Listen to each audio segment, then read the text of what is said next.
ते प्रदेशाध्यक्ष जरी झाले असतील तरी त्यांचं पूर्ण लक्ष हे फक्त सिंधुदुर्गावरच आहे. ते फक्त ह्याच जिल्ह्याचे प्रदेशाध्यक्ष झाल्यासारखे आहेत. बाकी कुठे त्यांचा वावर मला जास्त दिसत नाही. एका जिल्ह्याचे प्रदेशाध्यक्ष असं दिसतंय ना. आणि कदाचित त्यांचं गाव इकडे असेल म्हणून कदाचित त्यांना एक वेगळेपण असेल ह्या जिल्ह्याबद्दल. पण प्रदेशाध्यक्ष झाल्यानंतर तुम्ही कुठल्या गावाचे नसता, प्रांताचे नसता. तुम्ही मग महाराष्ट्रासाठी जे काही काम करणं गरजेचं आहे ते तुम्ही केलं पाहिजे होतं.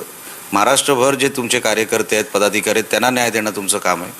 ते सोडून तुम्ही एका सिंधुदुर्गामध्ये येता जाता, पैशाचा जोर वाढतो तुम्ही आल्यानंतर. हे सगळं मी बोलून झालेलो आहे. पण राग नेमका त्यांचा काय आहे हे कळायला मार्ग नाही, हे तेच सांगू शकतील. एका जिल्ह्याचे प्रदेश अध्यक्ष तुम्ही म्हणतात त्याला. आता ही तर त्यांची भूमिका प्रदेशाध्यक्ष पक्षाचे आहेत ना. हो, पण मग एका जिल्ह्याचे असं तुम्ही त्यांना लक्ष एका जिल्ह्यावर आपण न ठेवता पुऱ्या महाराष्ट्रावर जर लक्ष ठेवलं असतं तर ते अधिक बरं झालं असतं असं मला वाटायला लागलं. मी तेव्हा ते बोललो स्पष्टपणे की साहेब, सिंधुदुर्ग जिल्ह्यावर एवढं लक्ष आपण ठेवता तेवढंच तुम्ही महाराष्ट्रावर ठेवलं पाहिजे. अच्छा, सिंधुदुर्गात आल्यानंतर काय काय होतं हे मी सगळं बोलून झालो साहेब 20-25 दिवसापूर्वी. त्यांचं लक्ष फक्त काही करून सिंधुदुर्गामध्ये ह्या गोष्टी करून आपल्याला काढायच्या आहेत असं कदाचित त्यांची भूमिका असू शकते. त्याला मी विरोध केला. एवढं स्पष्ट माझं म्हणणं होतं. पण काय होतं ना, परवा तुमच्याही पक्षाचे आणखी एक नेते होते इथे, आम्ही एका लाईव्ह चर्चेमध्ये. त्यांचं म्हणणं आहे की कल्याण डोंबिवलीमध्ये चालू आहेत ते रवींद्र चव्हाणच करतायत. त्यामुळे रवींद्र चव्हाणांच्या साहेब मला तिकडचं माहित नाही तर मी कसा आरोप करणार. पक्षाचे आमदार आहेत, पण पक्षाकडनं वारंवार काय काय स्पेसिफिक चाललंय मला माहित नाही. स्वतः पक्षाचे तुमचे मुख्य नेते एकनाथ शिंदे यांचे मी गेल्या आठवड्यात याच कार्यक्रमामध्ये त्यांची मुलाखत केली संभाजीनगरमध्ये. तर त्यांचं म्हणणं होतं तिकडे की प्रदेशाध्यक्षांमुळे ही सगळी अडचण आहे. जे सगळा विसंवाद झाला आहे त्या विसंवादाला कारणीभूत कुठेतरी रवींद्र चव्हाण आहेत असं एक चित्र आहे. मी बघितली नाही साहेब ती इंटरव्ह्यू. आणि जर साहेब असे बोलले असतील तुमच्यावर विश्वास ठेवून तर त्यांचं आकलन, त्यांचं ॲनालिसिस एक वेगळं आहे. मी माझ्या जिल्ह्यापुरतं मी तुम्हाला सांगितलं. बाहेर काय चाललंय मला, आणि जास्तीत जास्त मी रत्नागिरीचं तुम्हाला सांगितलं.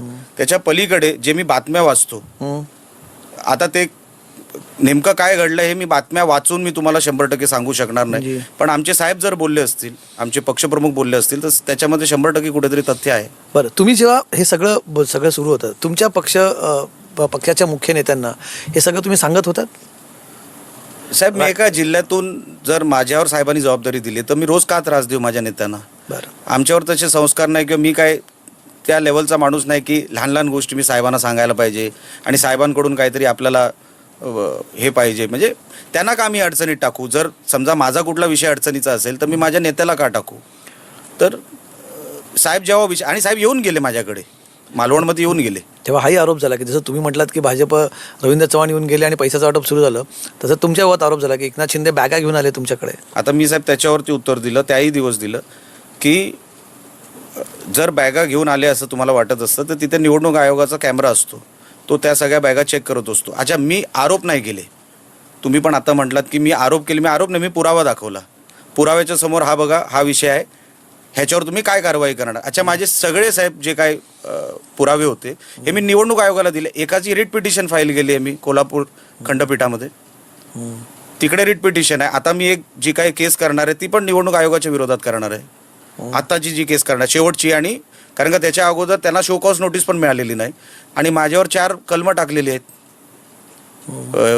त्या मॅटरमध्ये. अच्छा, ज्याच्या घरात मी केस जी बॅग पकडली त्याच्यावर नाही केस झाली, त्यांना नाही विचारलं पैसे कुठून आले, माझ्यावर केस झाली उलटी. तर ते पण मी कोर्टात जाऊन विचारणार आहे. त्या सगळ्या अधिकाऱ्यांना पण त्याला पार्टी करणार आहे. तर ज्यांना जो पुरावा असेल त्यांनी तो पुरावा सादर करावा ना निवडणूक आयोगासमोर. व्हिडिओ, अच्छा मी तर लाईव्ह चालू केलं होतं, तुम्हाला असं वाटत होतं त्या बॅगेत पैसे आहेत तर तुम्ही पण काहीतरी असं करायला पाहिजे होतं. ते आरोप करणं साहेब सोपं आहे. मी पुरावा दाखवून मी तुम्हाला विचारतोय की हे असं का. पण मग शिंदे साहेबांच्या सगळ्यांनी काय म्हणतं, तुम्ही त्यांना किमान याच्याबद्दल अपडेट केलं असेल की बाबा असं आमच्या जिल्ह्यात घडत आहे, आमच्या नगर परिषद निवडणुकीत? एकदा साहेब आपण जेव्हा स्वबळावर असतो ना तर मग आपल्याला सगळ्या बाजूनी खेळावं लागतं. शिंदे साहेब हे सीझन्ड पॉलिटिशियन आहेत, त्यांना हे सगळे माहिती आहेत, कावे गनिमी कावे काय काय करावं लागतं. आणि भारतीय जनता पक्ष आणि उभाटा आणि वेगवेगळे पक्ष आपल्या समोर असताना आपण ती निवडणूक कशी लढायला पाहिजे हे काय मला वेगळं सांगायला नको ना साहेब. सीझन पॉलिटिशियन मोठ्या नेत्यांना ते सगळं माहीत असतं. अच्छा, आरोप माझ्यावर होत गेले, मी फक्त पुरावे दाखवत गेलो.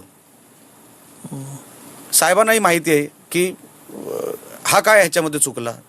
जर हे असं होत असेल तर तो दाखवणारच. त्यांनी येऊन तुमची पाठराखण केली. नाही साहेब, त्यांना वाटलं की भूमिका मांडत असताना पक्षाच्या माध्यमातून जो काही सपोर्ट लागतो तो निलेशला मिळायला पाहिजे. हे त्यांनी मीडियासमोर पण बोलून दाखवलं की अख्खा पक्ष निलेश राणेच्या मागे आहे. कारण का मी साहेब काय वाईट केलंच नाही ना. मी स्टँड माझा कुठे चुकला मला सांगा. पण तुम्ही पक्षासाठी उभं राहिला ते त्यांना पटते. कुठल्याही पक्षाच्या नेत्याला आवडेलच ना ती गोष्ट. मी विचारायला नाही गेलो साहेब. पण तुम्ही त्याच्यातनं म्हणजे मी तुम्हाला पहिल्यांदा असं बोलताना बघितलं किंवा आम्ही राणे साहेबांच्या काळापासून आम्ही त्यांचं राजकारण बघितलं आहे. आम्ही तुम्हालाही त्या काळात बघितलं आहे. राणे आर जनरली लीडर्स असं आम्ही बघितलं की दे आर नॉट फॉलोअर्स. ते फार कोणाच्या मागे राहू शकत नाही. पण आम्ही यावेळेस तुम्हाला बोलताना बघितलं की तुम्ही तिथे जे भाषण केलं, तुम्ही म्हटलात की मी एकनाथ शिंदेचा PA देखील बनायला तयार आहे. बरोबर आहे, बोललो. बघूया ना तो आपण तुम्ही काय म्हणाला बघूया. मी राणे साहेबांचे आशीर्वाद घेतले. साहेब मला बोलले तू जिथे आहेस तिथे 100% राहा, तरच तू नारायण राणेचा मुलगा म्हणून तू वावरू शकतील, लक्षात ठेव. शिंदे साहेबांनी तुला संधी दिली आहे आणि जर तिकडे कुठे तडजोड केलीस तर मी तर सोड, देव पण तुला माफ करणार नाही. आणि म्हणून त्या माणसाला कधी सोडू नको. म्हणून मी बोललो कुठलीही ऑफर द्या, कुठे काही असू दे, निलेश राणे शेवटच्या श्वासापर्यंत सन्मान्य एकनाथ शिंदे साहेबांबरोबरच राहणार. उद्या काही जरी नाही मिळालं, कुठेही नाही, जरी कुठे काय मी गेलो, घरात जरी बसलो, मी तर पत्रकारांना पण सांगितलं की साहेब जर कुठे PA कमी पडत असेल ना तर मी साहेबांचा PA बनायलाही तयार आहे. लक्षात ठेवा, त्याच्यात कमीपणा नाही. अहो मला परत प्रवाहामध्ये आणलं नाही, मला जिवंत केलं. हे उपकार मी कुठे जाऊन फेडायचे? मला ह्या मतदारसंघाच्या मतदारांनी परत जिवंत केलं. हे उपकार मी कुठे जाऊन फेडू? आजपर्यंत तुम्ही माझ्या भरपूर ॲड्स